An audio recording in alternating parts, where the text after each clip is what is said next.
여러분 안녕하십니까? 김군의 마음 TV 김원장입니다. 이번 시간에는 양심에 대해서 좀 생각해 보고자 합니다. 양심. 임마누엘 칸트가 하늘에는 별이, 내 마음에는 양심이, 이런 말을 해서 유명한 말을 했습니다.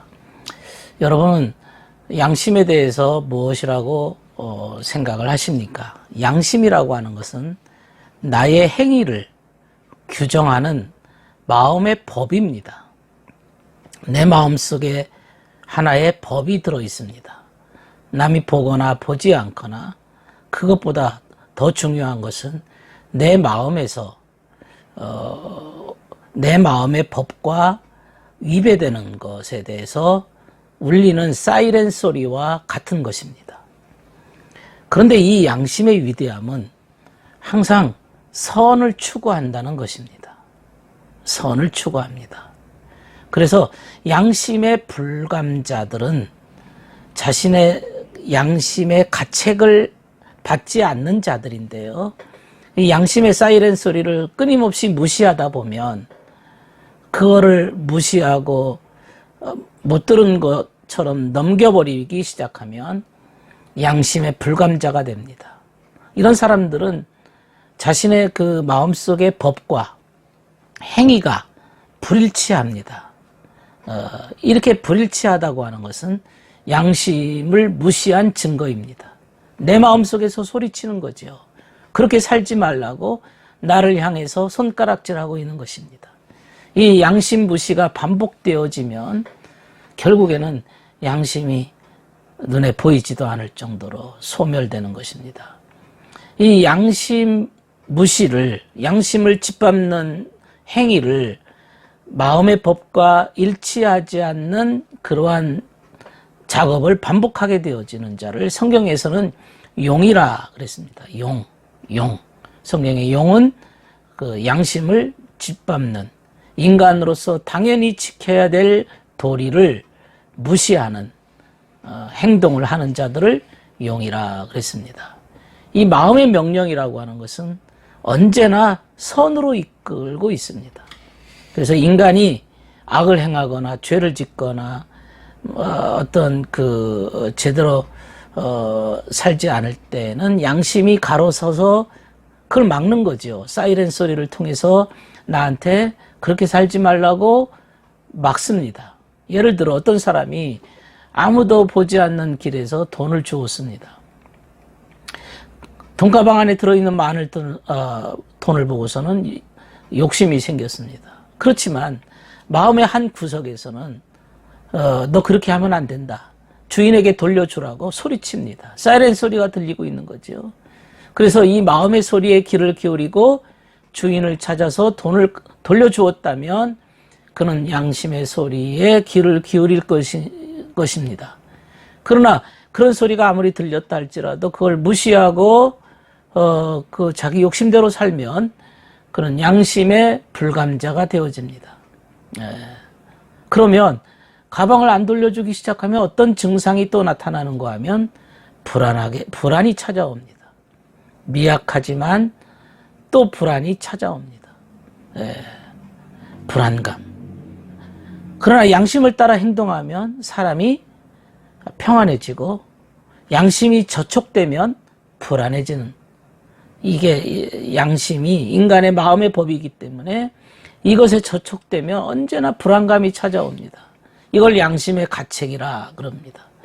양심의 가책이라고 하는 것은 신의 계명을 어기거나 이웃에게 해를 끼쳤거나 은밀하게 자기가 악을 행했을 때 생기는 존재적 불안감입니다. 그래서 양심의 가책을 느껴서 아주 자신의 잘못을 참 양심의 가책에 못 이겨서 자신의 죄를 안고서 이제 경찰서에 찾아오는 사람도 있습니다. 이 존재적 불안이 대단히 크고 두려운 것입니다. 어떤 사람이 생각이나 행동을 할 때 이런 불안이 느껴진다면 이것은 양심의 소리가 발동되었기 때문에 그렇습니다. 미약하지만 아주 작지만은 양심의 소리가 들리기 때문에 한쪽 마음의 구석에서 불안이 막 일어나게 되는 거죠. 그거는 그나마 양심의 소리가 들리기 때문에 불안이 온 것입니다. 이 불안이라고 하는 것은 매우 큰 고통입니다. 존재적 고통이고 그 자체가 불안은 지옥과 같습니다. 양심의 고통이라고 하는 것은 선을 어기고 죄를 지었을 때 찾아오는 고통입니다. 양심의 고통을 성경에서는 피값이다 이런 말을 썼습니다. 창세기 42장 22절의 말씀입니다. 피값이라 이렇게 했습니다. 양심은 항상 선과 함께 있습니다. 죄를 지으면 양심의 소리가 들리지 않거나 양심의 소리를 무시하고 그리고 죄를 지을 수가 있습니다. 양심을 발로 밟고 넘어서서 죄를 짓는 것이죠. 양심은 끊임없이 선한 행동을 하도록 독려하고 악한 행동에 대해서는 이렇게 금합니다. 양심에는 이제 몇 가지 특성이 있습니다. 우선 양심은 마음의 법과 행동이 일치된 상태입니다. 마음의 법과 행동이 일치됐다. 그래서 네가 양심적으로 행동한다. 양심적으로 말해서 양심적으로 내가 하는데 뭐 이렇게 말하는 것은 그것은 내 마음의 믿음의 법을 따라서 행동했다 이거죠. 마음의 법에 따라서 행동했다. 믿음을 따라 행동했다 그런 거죠. 내가 믿는 바대로 행동하지 않으면 양심의 가책이라고 하는 사이렌 소리가 들립니다. 사이렌 소리가 들립니다. 믿음과 행동이 일치됐을 때만이 양심으로 내 마음이 평안하게 되어지는 거죠. 그러나 내 마음의 믿음은 이런데 행위는 또 다르게 했다. 그것은 양심이 계속 사이렌 소리를 우리한테 들려지므로 마음속에 한쪽 구석에서 또 불안이 찾아오게 되는 겁니다. 인간이 이 양심이 있었기 때문에 그래도 선한 삶을 유지할 수가 있는 것입니다. 그 다음에 또 어떤 특성이 있는가 하면 양심이라고 하는 것은 결국에 그 하나님과 인간의 중간 매체라고 할 수가 있습니다. 하나님과 인간 사이를 연결하는 매체입니다. 그래서 예수 믿는다고 하는 것은 양심을 회복한다는 것입니다. 신앙의 양심이다 이런 말 쓰지 않습니까? 신앙 양심상 이런 말을 씁니다. 그래서 인간이 자기 마음대로 자기 욕심대로 살 수도 있지만 그렇게 살지 아니하고 신앙 양심의 소리에 맞게 양심의 소리를 듣고서 양심이 가르쳐주는 대로 하나님의 뜻대로 사는 경우를 말합니다. 종교의 목적은 인간들로 하여금 바르게 살고 진리를 실천하고 선을 행하는 것이 종교의 목적입니다. 종교는 결국에 알고 보면 진리와 선을 실천하는 데 있습니다. 그렇기 때문에 종교는 끊임없이 진리를 제시합니다. 기독교에서는 하나님의 말씀을 인간들에게 제시합니다. 이대로 살아라. 이 진리를 믿고 실천해라 이런 뜻입니다. 그래서 이 양심이라고 하는 것은 결국에는 종교에 소속되어 있다라고 볼 수 있는 것이죠. 그래서 종교를 갖고 있는 사람이 믿음을 갖고 있다고 하는 사람이 양심적이지 않다면 그는 종교적인 사람이 아닙니다. 양심은 종교입니다. 양심은 종교입니다. 그럼 진리를 우리가 어떻게 알 수 있을까요? 어떤 이가 이렇게 말씀을 보면서 이 진리가 내 양심을 점점 파괴시킨다. 이 진리가 내 양심을 파괴시킨다 그러면 그건 진리가 아닙니다. 진리는 언제나 양심을 이렇게 더 진리를 따를수록 양심은 점점 부풀어지고 커집니다. 크게 형성됩니다. 정말 그 사람이 바른 진리를 갖고 있는지 아닌지를 알고자 한다면 먼저 그 사람 마음속에 양심을 살펴봐야 됩니다. 진리에 눈뜬 사람들은 진리에 눈뜨지 못한 사람들에 비해서 더 큰 양심이 주어집니다.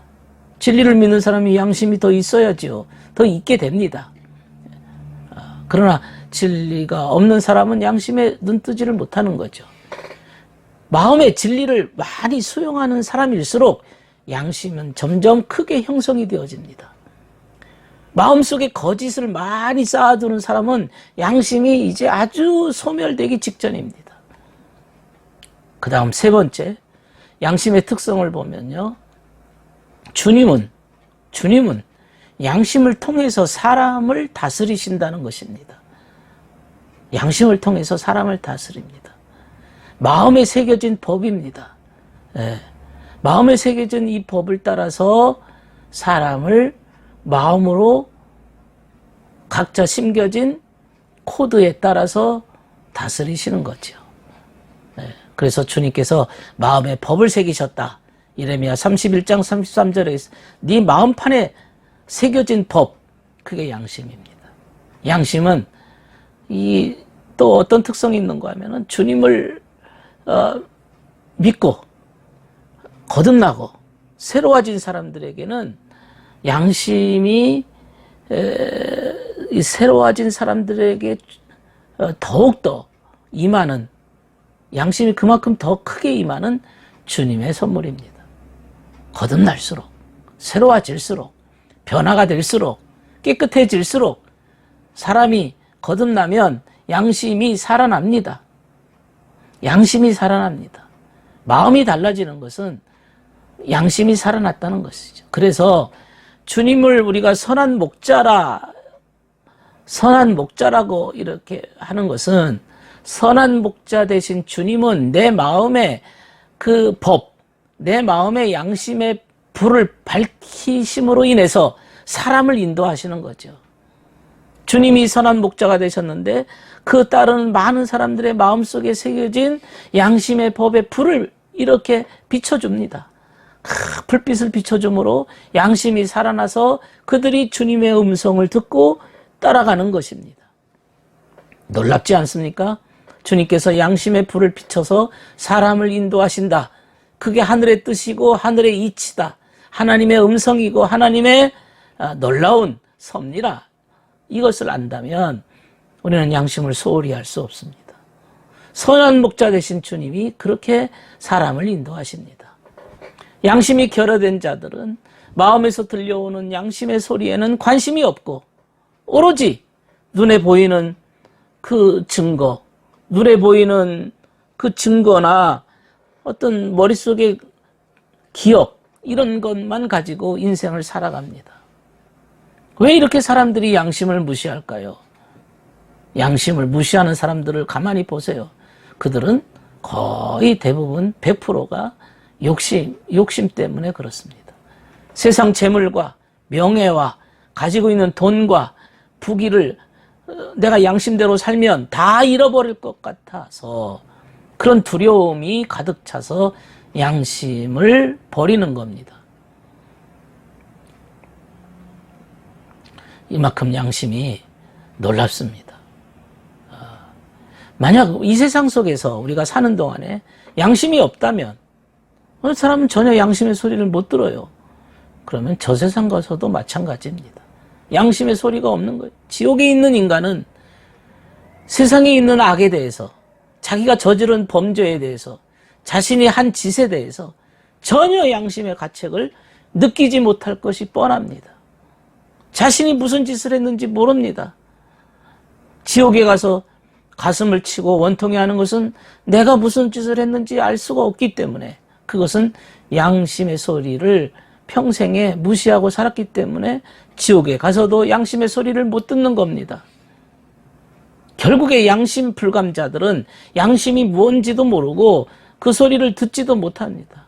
양심을 끊임없이 무시했기 때문에 오히려 양심적인 사람을 비웃습니다. 어리석은 자라고 손가락질하고 비판합니다. 양심이 뭔지도 모르는 그런 그야말로 짐승처럼 사는 존재가 되는 거죠. 짐승들이 무슨 양심이 있겠습니까? 짐승들이 양심적이라는 걸 생각해 볼 수도 없죠. 그리고 어쨌든 이런 양심 불감자들은 자기의 죄를 합리화하고 변명하고 포장하고 감싸고 남의 탓으로 넘겨버리고 변명을 만들어내는 이유는 자기는 아무 잘못이 없다고 여기는 것인데 그것은 양심의 소리가 없기 때문에 그렇습니다. 그래서 그런 자들은 끊임없이 언제나 남의 탓을 합니다. 심리학적으로 말하면 성격 장애자가 되는 거죠.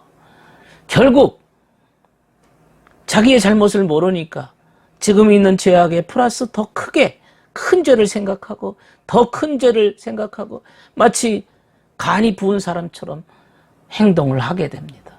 서슴없이 합니다. 결국에 양심이 없는 자는 지옥과 같은 그러한 짐승과 같은 그러한 짓을 하는 자들이라고 우리가 판단할 수가 있습니다. 양심에 대해서 생각해 보았습니다. 양심을 소중히 하늘의 것으로 알고 소중히 여기는 삶이야말로 그 사람이 진정 주님의 선한 목자 되신 주님의 인도를 받는 자들이라고 생각할 수가 있습니다. 들어주셔서 감사합니다.